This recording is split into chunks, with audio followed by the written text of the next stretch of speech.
전도서 3장 오늘 들어가겠습니다. 전도서 3장 1절부터 8절까지 교독하도록 하겠습니다. 제가 먼저 읽습니다.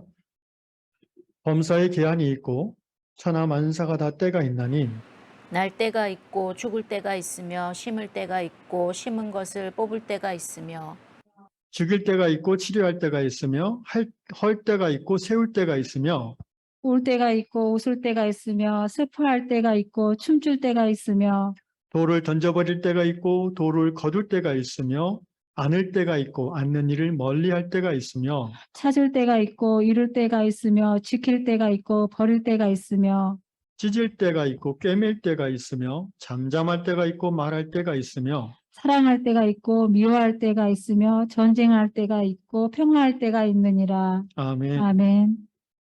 오늘 전도서 3장은 때에 대한 전도자의 깨달음을 나누고 있습니다. 여기서 3장 1절에서 그 히브리어로 범사의 기한이란 말과 또 때라는 단어가 나옵니다. 그래서 이 기한이라는 단어는 이제 히브리어로 제만이라는 단어를 쓰는데, 그래서 이제 어떤 일정 이 시점에서 이 시점까지의 그 기간을 의미합니다. 제만. 그다음에 에트라는 히브리어가 있는데, 이거는 이제 타임으로 번역하죠. 때입니다. 요 제만은 영어 성경에서는 시즌으로 어떤 그 시즌이다, 어떤 기한, 그러니까 영원하지 않다는 거죠. 제만이라는 의미는 이 세상에서 일어나는 모든 일들은 영원하지 않다라는 거예요. 그리고 그 일들이, 이 제만이 어떤 기간이 시작할 때가 있고 끝날 때가 있다. 그러니까 에트와 에트 사이가 제만이라는 단어로 표현되는 거죠. 그죠? 시간이라는 이 단어는 좀 공부 생활하시면 굉장히 이게 추상적인 단어입니다. 시간을 붙잡을 수 있습니까, 여러분? 시간을 무게를 달 수가 있나요? 시간은 사실 인간만이 사용하는 개념이에요. 동물들은 시간의 흐름에 대해서 거의 잘 인식하지 않습니다. 봄에 새싹이 돋고 또 잎사귀가 푸르르고 가을에 열매가 맺히고 겨울에 마치 나무들이 다 죽은 것처럼 나뭇잎이 다 떨어지고 그 추나추동 사계절의 변화, 거기에 맞춰서 동물들이 살아가긴 하지만 그것을 어떤 그 타임이라는 개념으로 인식하지는 않고 몸 안에 있는 그 DNA로 인해서 그렇게 적응해서 살아가는 거죠. 뭐 박쥐나 곰이 겨울잠을 자는 것 같은 행동 말입니다. 그래서 이 그리스 신화에서는요, 헬라어로는 이제 시간이란 말이 크로노스하고 헬라어로 쓰면 영어로 표현할게요. 크로노스하고 카이로스라는 단어를 씁니다. 크로노스, 카이로스, 이 단어는 들어보셨을 거예요, 아마. 크로노스라는 말은 원래 그 그리스 신화에 나오는 신의 이름이에요. 그리스 신화에 보면은 태초에 우라노스라는 하늘의 신이 있고, 우라노스, 그다음에 대지의 신 가이아라는 여신이 있어요.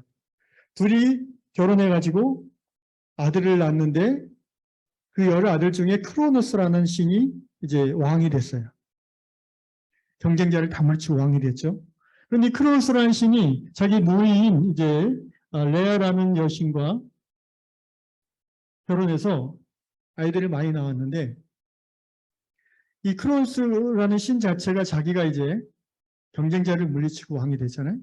그러니까 자기하고 그 인사에서 나는 애들 중에 또 자기를 배반하고 자기를 죽이고 왕이 될 것을 염려해서 이 크로노스가 나오는 아기를 족족 잡아먹어 버렸어요.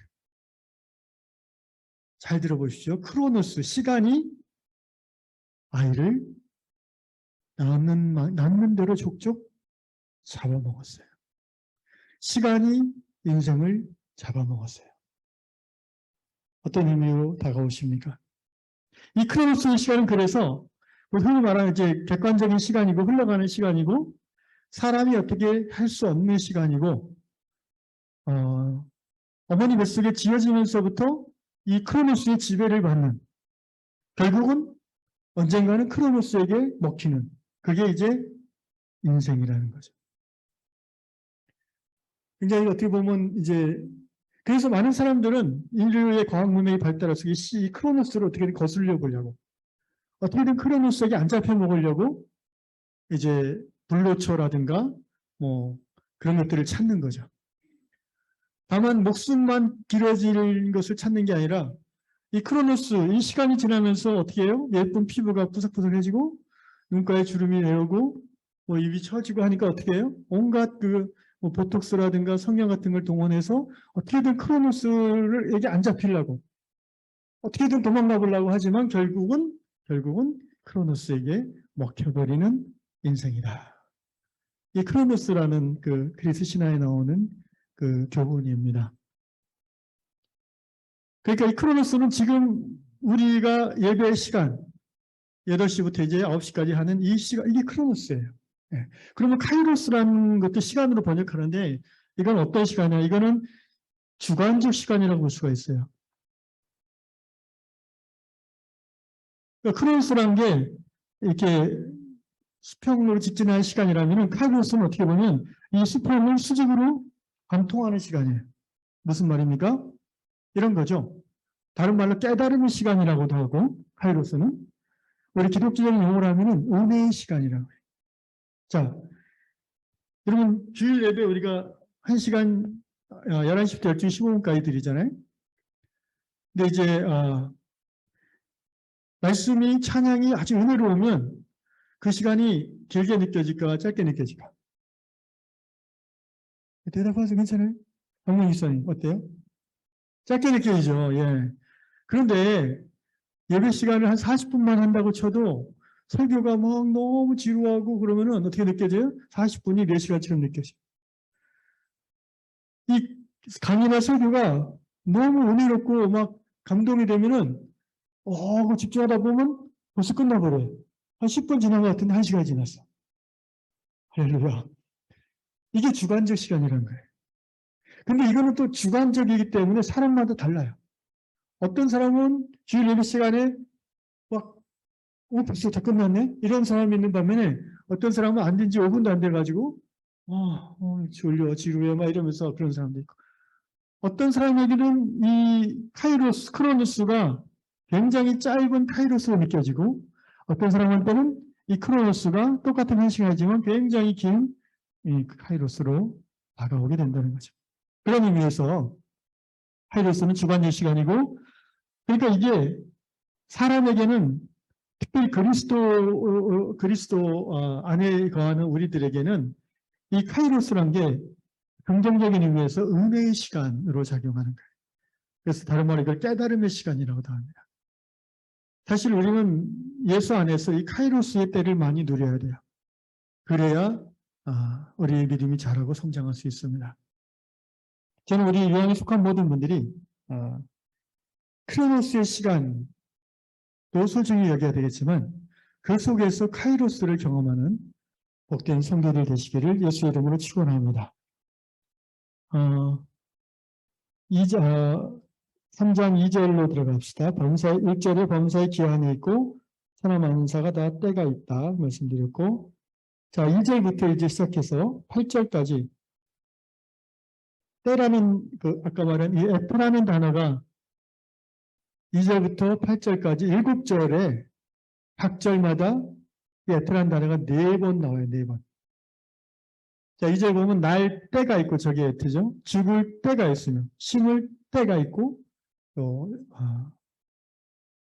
심은 거를 뽑을 때가 있으며 그러니까 각 절마다 때가 4개가 있어요. 그리고 그것이 7절이에요. 그러면은 모두 몇 번의 때가 나오는 거예요? 4, 7에 28. 예. 28번의 때가 있어요. 그런 여러분 생각해 보십시오. 인생을 살아가면서 뭐뭐 할 때가 28가지밖에 없을까요? 여기 보면 날 때, 죽을 때, 당연한 말 아닙니까? 심을 때, 뽑을 때 또는 다른 번역에는 추수할 때, 파종할 때와 추수할 때 이렇게 번역했고요. 죽일 때가 있고 치료해서 살려줄 때가 있고 그다음에 헐어버릴 때가 있고 3절에 다시 세울 때가 있고 뭐 이게 당연한 얘기를 하는 것 같은데 그리고 여기 나오지 않는 때도 많잖아요, 우리. 뭐 칭찬할 때가 있고 비난할 때가 있고 그죠? 배고플 때가 있고 배부를 때가 있고 뭐 수만 가지 때가 있어요. 근데 요 28가지로 얘기하는 거는 요 때만을 말하는 게 아니라 삶의 모든 때를 표현하는 상징적인 표현이라는 거예요. 보통 우리가 수비학이라고 하죠. 수비학. 숫자에 대한 학문 얘기할 때, 신의 수. 신의 수가 뭐라고 그랬죠? 하늘의 수. 3이죠. 천지, 인. 성부, 성자, 성령. 예? 그 다음에 땅의 수는 뭐죠? 동서남북, 사. 그래서 성경에서는 신의 수와 사람의 수, 땅의 수가 합해지면 7, 완전수가 된다 그러죠. 그래서 이 완전수 7, 7절이죠. 7절 중에 곱하기 4는 28. 이런 개념으로 모든 천하에 있는 모든 때를 다 이걸로 이제 의미한다는 거예요. 그런 식으로 우리가 이해를 해줘야 되겠고, 이제 본격적으로 하나하나의 때를 한번 간단하게 살펴보면서 도대체 이 코헬렛 전도자가 우리에게 어떻게 살라고 하는 것인가를 살펴보겠습니다. 자, 날 때가 있고 죽을 때가 있으며 날 때가 있고 죽을 때가 있어요. 이미 우리는 날 때는 경험했죠. 그죠? 그러니까 여기 와 있겠죠, 이렇게. 근데 죽을 때는 아직 경험 안 했어요. 그런데 앞으로 그때가 온다는 것을 우리 모두는 알아요. 근데 그것을 아는 것과 그 때를 받아들일 수 있는 것과는 다른 거예요. 예수 안에 있으면 나의 태어난 그 때를 감사할 뿐 아니라 내가 육신을 가지고 살다가 이제 죽을 때가 온다는 것을 받아들이고 또한 기쁨으로 그것까지 죽음까지도 하나님의 뜻에 합당하다고 받아들이는 그런 은혜가 주어지게 되어 있습니다. 심을 때가 있고 심은 것을 뽑을 때가 있고 이걸 다른 번역에서는 이제 파종, 농사에 비유해서 씨를 뿌릴 때가 있고 또 뿌린 씨로 인해서 거둘 때가 있다 이렇게 표현했어요. 무엇을 지금 심을 때인가 우리가 돌아봐야 됩니다. 여러분은 지금 오늘 무엇을 심으셨습니까? 왜냐하면 심은 대로 거두기 때문에 그래요. 호세아서 8장 7절에 보면 무서운 말씀이 나옵니다. 그들이 바람을 심고 광풍을 거둘 것이라. 무슨 말이에요? 오늘 내가 뭔가 참지 못하고 누군가에게 버럭 헬기를 부렸어요. 그러니까 근데 그 사람이 내 권위 아래에 있는 사람이라고 치면은 참을 거 아니에요? 그런데 1년 후에 배반으로 돌아올 수도 있어요. 그게 바람을 심고 폭풍을 거두는 거예요. 그래서 심을 때가 있으면 반드시 심은 것으로 말미암아 거둘 때가 생기는데 지혜로운 자는 좋은 것, 선한 것, 유익한 것을 심고자 하는 거죠. 그러면 그 추수할 때 좋은 것, 선한 것, 유익한 것을 거둔다는 것입니다. 오늘 하루를 여러분 돌아보시면 좋겠어요. 오늘 나는 무엇을 심었는가? 내 마음에 무엇을 심었을까? 내가 마음에 심은 것이 언젠가 내 삶의 열매로 나타날 겁니다. 오늘 나는 관계 속에서 나와 만난 그 사람에게 무엇을 심어줬는가? 친절을 심어줬다면 나중에 친절로 올 것이고 또는 어떤 나의 교만함으로 그 사람을 대했다면 그 열매를 나는 또 거두게 될 것입니다. 그래서 지혜로운 자는 자기에게 주어진 하루 무엇을 심을까를 궁리하고 실천하는 자라는 것이죠. 3절에 보니까 2절에 심은 것을 3절에 보니까 죽일 때가 있고 킬링 타임이요. 죽이는 시간. 치료할 때가 있어요. 언제 우리가 누구를 죽일 때가 있을까요? 저는 이 얘기를 읽으면서 생각해 볼 때 뭐가 떠올랐냐면은 최근에는 별로 없었는데 몇 년 전만 해도 구제역이나 이런 것 때문에 오리, 닭, 돼지를 수백만 마리씩 살처분했어요. 그 말이 이제 살처분이지 죽인다는 거잖아요. 그들을 가스실로 몰아넣고 죽이든지 해가지고 그 시체를 그냥 포크레인으로 땅 파고 밑에 비늘을 깔고 거기 다 매장해버려요. 그래서 그 시신 썩는 물들이 다 이렇게 흙으로 나중에 시간이 지나면 빠져나와서 우리가 이제 그 강물이나 이런 것들을 오염시키고. 아니, 오염 이전에 그 뭘 심은 거예요, 사람이? 그 동물들은 억울함이 없을까요? 감정이 없을까요? 그 한을 심은 거예요, 한을. 여러분, 그 채식주의자들이 하는 얘기가 있죠. 우리가 그 공장에서 도축한 그 고기를 먹을 때마다 그들의 분노와 한을 우리 안에 심는 거라. 그 동물들이 죽을 때 웃으면서 죽었겠습니까? 자기가 왜 죽는지도 모르지만 그 도살장 끌려가는 소는 본능적으로 알잖아요. 돼지도 알잖아요. 그리고 저항하잖아요. 그 고기를 저희가 젊었을 때 한 30년 전만 해도 그렇게 자주 못 먹었어요. 어쩌다 먹었는데 저희 자녀 세대들은 매일 고기 반찬을 먹고 살았어요. 어떻게 보면 오늘 우리 세대가 점점 개인주의적이고 자기중심적이고 참을성이 없어지는 게 그 열매가 아닐까 두려운 생각이 듭니다. 그런데 현재 우리 어떤 과학 문화 수준으로는요, 그 구제역에 걸린 그 동물들을 살처분해야 되는 거예요. 그게 죽일 수밖에 없는 거예요. 그러니까 이게 참 안타까운 거죠.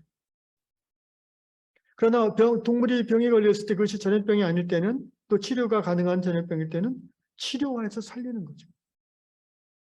이것을 지혜자는 분별하라는 거죠. 헐 때가 있고 세울 때가 있다. 헌다는 거는 헐어버리는 거. 여러분 모든 문명과 어떤 민족이든지 이렇게 흥황할 때가 있고 쇠약해서 무너질 때가 있죠. 크게 보면 그렇고요. 개인의 삶도 그렇습니다. 우리가 예수 그리스도 안에서 하나님을 깨달아갈수록 나 중심으로 내 안에 쌓여졌던 것들이 말씀 속에서 허물어져야 되죠. 그것을 여전히 갖고 있는 상태에서는 새롭게 창조된 내 안의 속사람을 키워갈 수가 없습니다. 옛사람은 죽고 헐어버리고 새 사람이 지어져야 되는 것입니다. 저는 개인적으로 한국 교회는 이제 헐어질 때라고 생각을 듭니다. 한국 교회는 허물어져야 됩니다.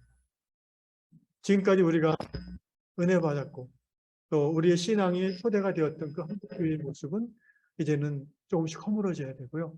하나님이 기뻐하시는 새로운 교회가 세워져야 되는 전환의 시대를 그 과도기를 우리는 지금 살아가고 있습니다. 저는 우리 위암교회가 과거의 교회의 모습에 연연해하는 교회가 아니라 과거에 그때는 은혜로웠지만 지금 현실 속에서는 오히려 은혜의 방해가 되는 그런 교회 모습들을 헐어버리고 하나님이 기뻐하시는 새로운 교회 모습으로 세워지는 그런 저희 위암교회가 될 수 있기를 간절히 축복합니다. 아멘. 4절 보니까 4절 같이 읽을까요? 시작. 울 때가 있고 웃을 때가 있으며 슬퍼할 때가 있고 춤출 때가 있으며 울고 슬퍼하고 웃고 춤추고 우리의 인생을 들어보면 그러지 않아요? 너무 힘들고 슬퍼서 엉엉 울 때가 있었어요. 그러다가 또 다음날 깔깔대고 웃을 때가 있었어요. 어제는 막 너무 슬퍼가지고 살고 싶지 않았는데 또 오늘은 친구들하고 막 춤추며 깔깔대고 소리 지르고 뛰어다닐 때가 있어요. 어린이도 그렇고 어른들도 그 범주에서 크게 벗어나지 않는 것 같아요. 다만 나이가 들고 체면이 있고 이러니까 표현을 그대로 안 하고 좀 이렇게 약화시켜서 해서 그렇지, 우리 인생이 사실 항상 웃을 때만 있는 것도 아니고 항상 슬프고 우울 때만 있는 것도 아니에요. 잘 생각해 보십시오. 오늘 나의 삶이 너무 슬프고 울고 싶다. 예. 그런데 내일 또 웃을 때가 있을 거예요. 오늘 모든 것이 암담하고 캄캄해서 정말 절망스럽다. 예. Don't worry. 걱정하지 마세요. 내일 아침에 또 해가 뜰 겁니다. 그게 인생이에요. 그걸 알라고 지혜자는 지금 말하고 있는 거예요. 그러니까 그때에 너무 사로잡혀 있지 말라는 거예요. 지금 행복하고 모든 게 넉넉하다? 아, 이제 걱정이 없다? 그때에 너는 슬퍼할 때가 올 것을 알고 준비하라는 거고요. 지금 힘들고 어렵고 죽고 싶다? 거기에 절망에 사로잡히지 말고 하나님 주시는 웃음의 미래를 꿈꿔보라는 거죠. 그게 이 코엘렛 전도자가 우리에게 주는 지혜입니다. 5절 말씀 읽겠습니다. 시작. 돌을 던져버릴 때가 있고 돌을 거둘 때가 있으며 안을 때가 있고 아는 일을 멀리할 때가 있으며. 이게 오늘 우리 시대에는 잘 이해가 안 가는 표현이죠. 여러분 돌을 언제 던져버려요? 돌을? 왜 던져버려야 되죠? 잘 모르겠어요. 그런데 이제 찾아보니까 돌을 거둔다는 건 이제 돌을 이제 이런 거 옛날에 이제 과거에 고대 시대 전쟁, 나라와 나라가 전쟁하잖아요. 그러면 이제 군사들이 그 땅을 정복하잖아요. 그럼 백성들은 다 도망가겠죠. 근데 그 땅에 이 침입한 군사들이 거기 살 수는 없잖아요. 어차피 돌아가야 돼요, 또. 그래서 돌아가기 전에 거기 있는 사람들이 다시 돌아와서 농사 짓고 물을 쓰는 것을 막으려고 우물에다가 돌을 다 채워놓은 거예요. 우물에 돌을 던진다는 거예요. 그 밭에 병사들이 산에서 돌을 깎아서 다 밭을 메꿔버려요. 농사 못 짓게, 물 못 쓰게, 다시 거기서 터전을 잡고 살지 못하게 완전히 막아버려요. 잔인하죠? 돌을 던져버릴 때가 있고, 그리고 이제 돌아갔어요. 침입자들이. 그럼 그 땅의 백성들은 산속에 숨어있다가 어떻게 다시 평지로 내려오는데 보니까 다 돌로 쌓여 있어요. 돌을 거둬야죠, 이 사람들. 거둘 때가 있는 거예요. 안을 때가 있고 않는 일을 멀리할 때가 있으며. 이게 굉장히 많은 경우에 다 적용되어질 수 있는 그런 표현들이더라고요. 제가 묵상을 해보니까. 않는 일, 예를 들어서 자기가 사랑하고 또 좋아하는 것을 우리는 늘 품고 안고 싶어 하죠. 돼지, 강아지를 우리 원식구들이 맨날 품고 안고 합니다. 사랑하니까. 그런데 그러니까 우리가 부모의 입장에서 자식을 아기 때는 늘 안고 다니고 업고 다니고 젖먹이고 품고 다니죠. 근데 한 5살, 7살이 돼도 그렇게 안고 다니고 젖먹이고 품고 다니면은 그건 정상이 아니죠. 그죠? 안을 때가 있는데 어떤 때가 되면 또 아이를 이렇게 자립하도록 놓아줘야 될 때가 있어요. 나이가 20이 되고 30이 됐는데도 아이고 내 새끼하고 부모가 품고 있으려고 하는 거, 그거 다시 한번 생각해 봐야 돼요. 그 아이가 경제적이나 또는 정서적으로 독립될 나이가 되면은 우리는 아쉽지만 또는 좀 불안하지만 독립하도록 내어줘야 될 때가 있습니다. 안을 때가 있는 반면에 이렇게 안고 끼고 있는 것을 이제 멀리 해야 될 때가 있는 거예요. 이건 또 뭐 부부 간의 어떤 부부 생활이라든가 이런 때도 적용될 수가 있죠. 어느 정도 나이가 많이 들면은 이제 젊었을 때는 안는 것이 필요하기도 하고 또 필수적이지만 나이가 많이 들고 그러면은 꼭 그렇게 육체적으로 안고 사랑하고 이런 것들이 불필요해진다고 느낄 수도 있어요. 그럴 때는 이제 이건 근데 이게 정답은 없는 거죠. 이거는 부부 관계는 서로가 만족하고 합의하면 되는 거니까. 새들은 어떻습니까, 여러분? 그 내셔널 지오그래피 같은 거 보면은 새가 그 알을 낳기 전부터 그 모성애가 충만해서 이 하나하나 다 지푸라기, 나뭇가지, 돌 해가지고 아주 비가 안 새게 촘촘하게 집을 짓고 둥지를 짓고 거기 또 알을 낳고 또 뭐 암컷 수컷이 교대로 품다가 새끼가 태어나면 어떻게 해요? 일단 먹이줘야죠. 벌레든 뭐든 그렇게 한 달 정도 먹이다 보면 애가 크죠. 그러면 어떤 시점이 되면 새가 어떻게 합니까? 바로 먹이지 않고 옆 나뭇가지에 앉아서 이 벌레를 왔다 갔다 해요. 네가 와서 먹으라 이거지. 그러면 새끼는 배고프니까 거기까지 날아가는 연습을 하는 거예요. 그러다 떨어질 수도 있죠. 그럼 다시 올라와서 또 부모가 도와줘서 끌어올리고.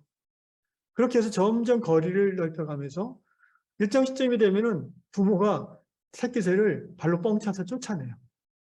들어오려고 그러면 막 공격해요.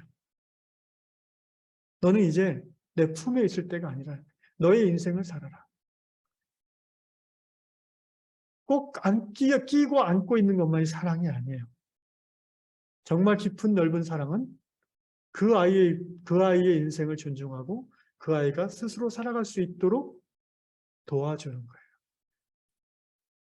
갖는 것을 멀리 해야 되는 때가 있습니다. 6절 읽겠습니다. 시작. 찾을 때가 있고 잃을 때가 있으며 지킬 때가 있고 버릴 때가 있으며. 예수 안에서 우리가 하나님을 알아가다 보면 그동안 자기가 금과 옥조로 지켜왔던 그런 원칙들을 버릴 때가 생깁니다. 예를 들면 제가 어렸을 때 중학교 때 제 친구 중에 하나가 걔네 집에 놀러 갔는데 그런 얘기를 하더라고요.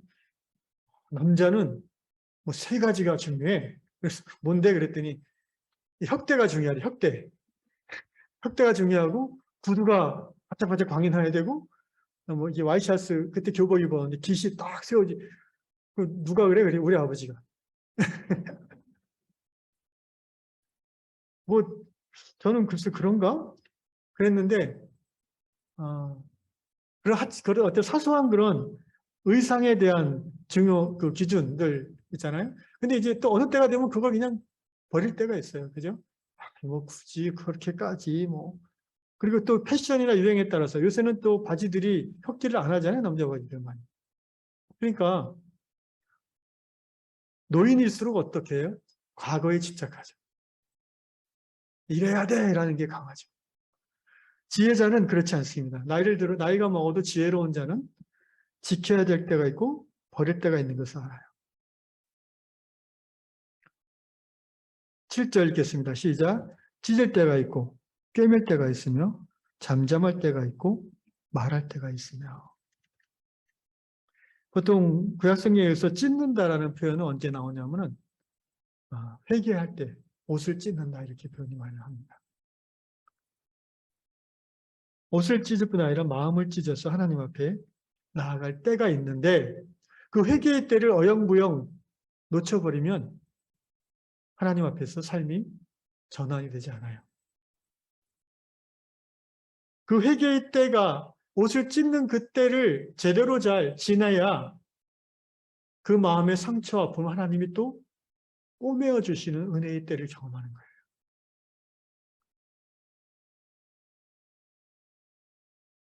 그렇게 뭐 해석을 해봅니다. 적용하자면 되게 다양하게 할 수 있겠죠. 잠잠할 때가 있고 말할 때가 있다. 이 말은 정말 우리 모두에게 할 말이 많을 것 같아요. 그죠? 그런데 잠잠해야 될 때 말하는 것과 말을 해야 되는데 잠잠하는 것 둘 중에 어떤 게 우리에게 더 큰 피해를 줄 수 있을까요? 다시. 네.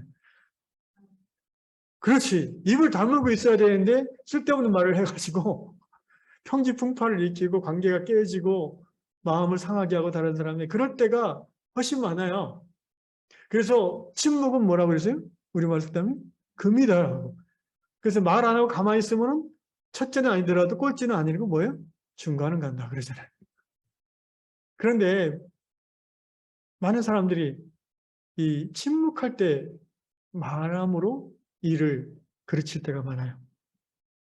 반대로 정말 용기를 내서 말해야 될 때 침묵함으로 역사의 퇴보를 가져올 때가 많죠. 개인의 인생의 퇴보는 마찬가지. 여러분 카톨릭 성당 구교라고 하죠. 로마 카톨릭에서는 정경 66권의 외경을 많이 쓰는데 참조하는데 외경 중에 집회서란 책이 있어요. 집회서 20장에 보면 이 말하는 것과 잠잠한 것에 대한 아주 지혜로운 말씀이 나옵니다. 읽겠습니다. 집회서 20장 5절부터 읽게요. 5절 침묵을 지키면서 지혜로워 보이는 이가 있는가 하면 말이 너무 많아 미움을 받는 자도 있다. 대답할 줄 몰라서 침묵을 지키는 자가 있는가 하면 말할 때를 알고 있어서 침묵을 지키는 이도 있다. 지혜로운 사람은 때가 오기까지 침묵을 지키나 어리석은 사람은 때를 분간하지 못하고 수다를 떤다. 너무 수다를 떠는 자는 남의 빈축을 사고 말로 남을 누리려는 자는 남의 미움을 받는다. 자신의 그 말하는 습관이나 패턴을 돌아볼 수 있는 지혜로운 말씀인 것 같아요. 나는 사람들이 있을 때 주로 막 내가 주도를 잡고 떠드는 스타일인가? 아니면은 나는 가능하면 얘기를 안 하고 그냥 가만히 듣고 있다가 내 순서가 오면은 그냥 잠깐 얘기하고 마는 소극적인 스타일인가? 이거는 뭐 선악의 그런 차원이 아니라 각자의 성향인데 외향적이고 말하기를 즐겨하는 성향의 사람은 이렇게 자유로운 분위기에서 막 말을 하죠. 근데 이제 내성적이고 소극적인 사람은 그런 분위기 속에서 그냥 말을 조금 하죠. 그런데 이제 문제가 되는 거는 교만이 드러날 때예요. 말을 통해서. 그러니까 여기 집에서 말씀대로 막 별것도 아닌데 막 수다를 계속해서 떠는 사람들이 있어요. 이게 저는 제 자신을 돌아보게 되더라고요. 나는 어떤 스타일인가. 그러니까 저는 스타일이 판을 깔아주면 막 떠드는 스타일이에요. 그런데 판을 안 깔아주면 그냥 좀 소극적인 것 같아요. 그러다가 참고 있다가 내 때가 오면은 막 말을 하는데 이제 직업이 목사라서 스스로 경계를 많이 하죠. 설교한다 듣기 싫어가지고 또 설교하자 이런 소리 듣기 싫어가지고 필요한 말만 하려고 노력을 하는 그런 경우 같습니다. 뭐 나름 뭐 지혜로워지려고 노력하는데 잘 안 될 때가 많죠. 특별히 말을 해야 되는데 안 해야 될 때. 이런 경우가 예를 들면 정말 명백한 불의를 보고서도 말을 안 하는 거. 이건 비겁한 거죠. 한국 교회가 몇 년 전 코로나 초창기에 굳이 하지 않아도 될 말을 순교의 각오로 예배를 모여야 된다 뭐 이런 얘기를 해가지고 전 국민의 원성을 들을 때가 있었죠. 굳이 안 해도 돼. 그냥 자기들끼리 조용히 모이면 될 거를.